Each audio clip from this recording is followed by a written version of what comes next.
Selamat pagi, perkenalkan nama saya Edil Burgasanul, NIM 20030300079, kelas C semester 2, jurusan Sosiologi. Baik, pada kesempatan ini saya akan mempresentasikan hasil review buku saya yang ketujuh, mata kuliah Sosiologi Komunikasi. Di sini saya akan bahas tentang studi Palgrave dalam komunikasi untuk perubahan sosial. Karya Pradip Thomas dan Leske van de Vliert. Pengantar, komunikasi perubahan sosial atau CSC adalah bidang akademik yang ditentukan penyelidikan yang secara eksplisit bersifat transdisipliner dan yang telah dibentuk oleh berbagai masukan teoritis dan berbagai tradisi. Dari sosiologi dan pengembangan studi gerakan sosial, memanfaatkan komunikasi, informasi, dan media dalam perubahan sosial adalah dasar untuk industri global yang didukung oleh pemerintah, lembaga bantuan, yayasan, dan LSM internasional dan lokal. Perubahan sosial juga merupakan dasar untuk berbagai intervensi di tingkat akar rumput dengan proses komunikasi partisipatif dan perbuatan media komunitas perbedaan melalui peningkatan kesadaran, mobilisasi komunitas, kekuatan pemberdayaan dan berkontribusi pada perubahan lokal. Bab 1. Memetakan dunia yang lebih baik perjalanan. Pada tahun 2010, Peta Usaidi Hatiti akan mengelola cara tradisional di mana keadaan darurat, bencana dan flitch ditangani IBIT, melahirkan humanitarisme digital. Parafrase Ian C. Jarvie dan Ulrich Beck pada tahun 2015 sampai 2017. Penyebaran platform Usaidi menggambarkan pencarian orang-orang sistem pemetaan yang dapat membantu menavigasi dunia metamorfosis. Beberapa penerapan platform Usaidi digunakan dalam penelitian ini sebagai kasus penting untuk menjelaskan seberapa proaktif aktivisme data bekerja dalam kenyataan kehidupan. Studi ini merupakan kontribusi bagi pemahaman kita tentang interaksi antar data, teknologi, dan praktik komunikatif di satu sisi, dan partisipasi demokratis di sisi lain. Di sini membahas munculnya aktivisme data proaktif yang terdiri dari cara-cara bekerja, mengatur dan mengambil tindakan melalui perangkat lunak dan data, dengan mencari untuk membuat narasi yang tidak konvensional dan solusi untuk masalah sosial. Yang berikut, pertama, pemetaan dunia yang lebih baik, kebahagiaan. Pendekatan dalam studi ini sangat multidisiplin. Di sini dapat melihat data besar dalam kaitannya dengan aktivisme, dan aktivisme dalam sudut pandang aktivisme data besar, serta tantangan dalam peluang data tersebut. Proses infrastruktur pengertian lain dikembangkan sebagai progres. Konsep-konsep ini berasal dari pemikiran kritis, hubungan internasional.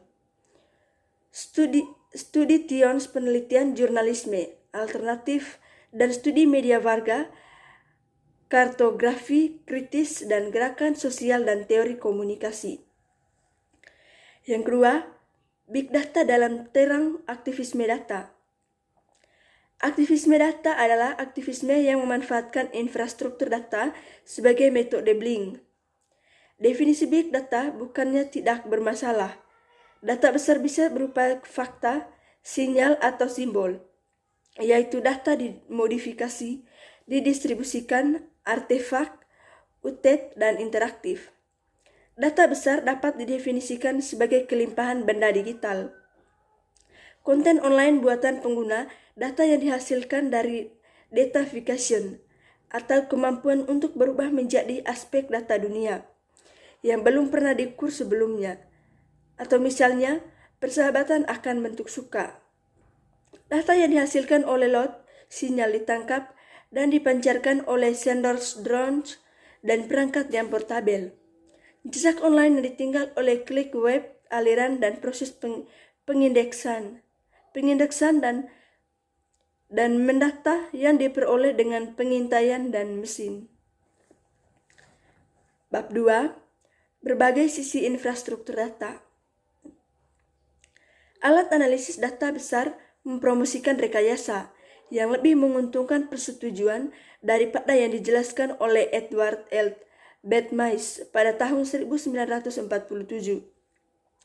Ini adalah area tempat pemerintah dan bisnis bekerja sama. Kompleks mesin yang ditunjukkan untuk mata-mata membutuhkan kolaborasi Corporation atau Maxinon 2012. Rebecca Maxinon mengungkapkan Google dan sejarah Yahoo dalam menyensor warga atas pemerintahan di Cina dan penyerahan identitas penunjuk dan rasa oleh Facebook ke beberapa pemerintah Arab Saudi, Cina, dan Kuba memiliki belajar menggunakan mesin rumit yang dapat membagi ekonomi aktivitas politik di internet. Misalnya, Kalatil dan Baos pada tahun 2003. Karena akses internet di rejim otoriter sering berubah-ubah, disebut melalui penyedia layanan miliki negara atau yang disetujui. Internet melakukannya tidak terelakkan meronggong otoritarisme. IBIT 136. Ekstrapolasi dari studi Kalatil dan Boas. Beberapa hal yang dapat dikatakan tentang infrastruktur data dengan negara-negara non-demokratis. Itu sangat menimbulkan kesempatan bagi pemerintah untuk memperketat kontrol atas warga negara pada saat yang sama. Ini juga merupakan tantangan bagi badan sensor dan paragandis dalam ruang, arus, waktu, dan telah menyusut. Yang berikut, banyak wajah infrastruktur data. Jurnalis investigasi adalah beberapa aktor pertama yang menyadari kekuatan analisis data. Perkembangan ini berjalan paralel dengan kemunculan peretas sipil. Itulah mengapa dari 10 tahun 2010 di mana Wikileaks merilis file kumpulan dokumen Afghanistan dan Irak bisa menjadi poin yang bagus keberangkatan untuk menandai penggunaan sistematis data dalam jurnalisme. Ada juga tanda-tanda perubahan sebelumnya. Antara tahun 2005 dan tahun 2007, beberapa perangkat digital mulai kemunculan untuk analisis data dalam jurnalisme. Pada tahun 2007, Kring Foundation memberikan hadiah kepada Every Block, proyek yang memungkinkan pengguna untuk mengakses informasi tentang tetangga mereka berdasarkan data. Pada tahun 2009, Santo Petersburg Times memenangkan penghargaan Pulitzer untuk PolitiFact yang menganalisis data pada pemilu 2008. Berkat minat yang dihasilkan proyek ini, perentasan jaringan internasional yang menghubungkan jurnalis atau HEX dan teknologi atau PRETAS dengan memfasilitasi pertukaran keterampilan atau peretasan atau PRETAS 2014 muncul pada tahun 2019. Pada tahun 2010, Pusat Jurnalisme Eropa menyelenggarakan konferensi pertama tentang jurnalisme data. Bab 3. Aktivisme data proaktif. Yang pertama, perspektif jurnalisme dan kajian media alternatif. Aktivisme data jurnalisme konvensional berbagi fakta bahwa mereka memang benar. Keduanya idealnya berdasarkan penelitian sebagai ketelitian. Perbedaannya adalah salah satu tujuan. Jurnalisme seharusnya berfokus pada pengungkapan fakta, karena kewajiban pertama jurnalisme adalah mengatakan yang sebenarnya.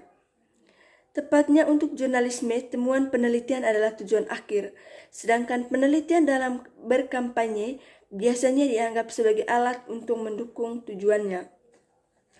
Yang berikut, dari perspektif studi hubungan internasional. Sebagian besar aktivis data menangani masalah internasional atau bahkan global atau misalnya iklim perubahan. Infrastruktur data sangat cocok untuk mempelajari global trend karena menawarkan kemungkinan untuk memperbesar dan perkecil masalah untuk mempelajari keseluruhan detail dimensi mikroskopis. Analisis data dan visualisasi, terutama peta, yang dipahami secara universal adalah praktik alakcal untuk mengkomunikasikan pesan kampanye di tingkat global.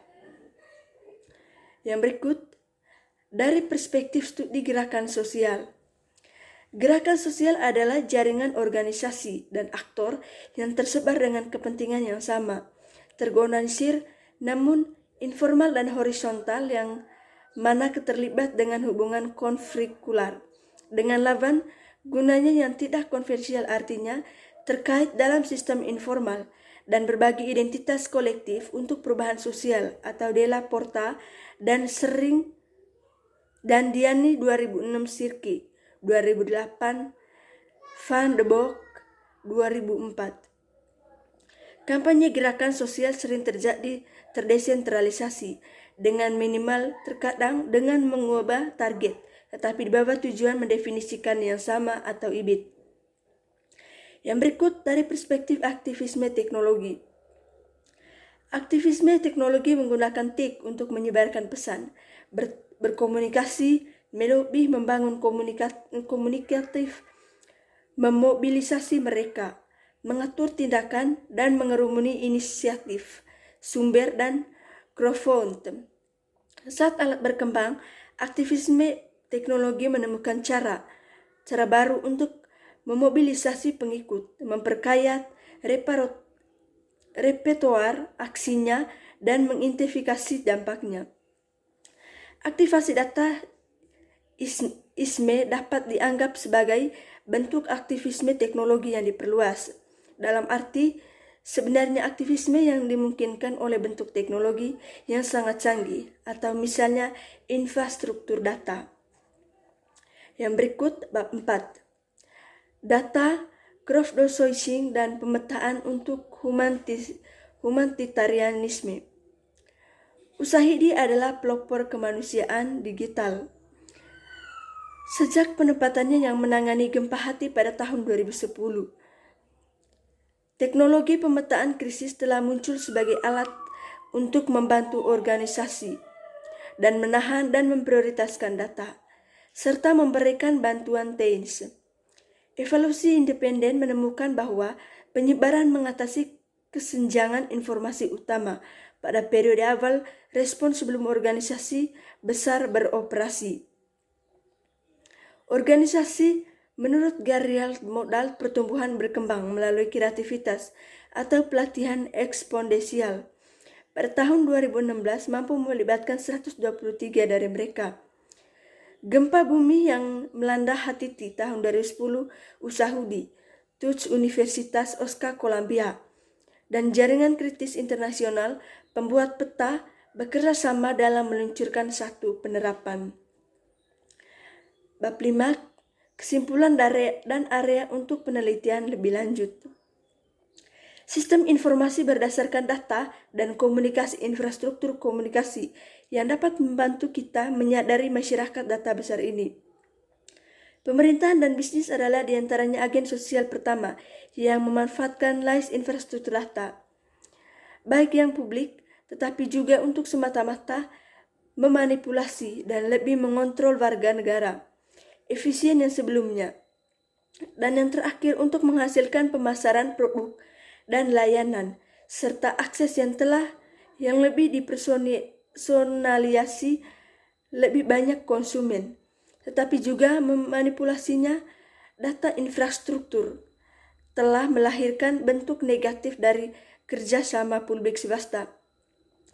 Bisnis besar bekerja sama dalam pengawasan pemerintahan besar-besaran, sebagai kasus Southern mengilustrasikan. Carter 2015, San Pedro 2014. Prekursor dari aktivisme data termasuk peretas sipil, dan data reaktif aktivis. Aktivis data reaktif menghasilkan lingkungan dan jaringan aman mereka sendiri, dilindungi oleh firewall dan enkripsi untuk melindungi diri dan campur tangan Emmental dan perusahaan. Baik, sekian dan terima kasih.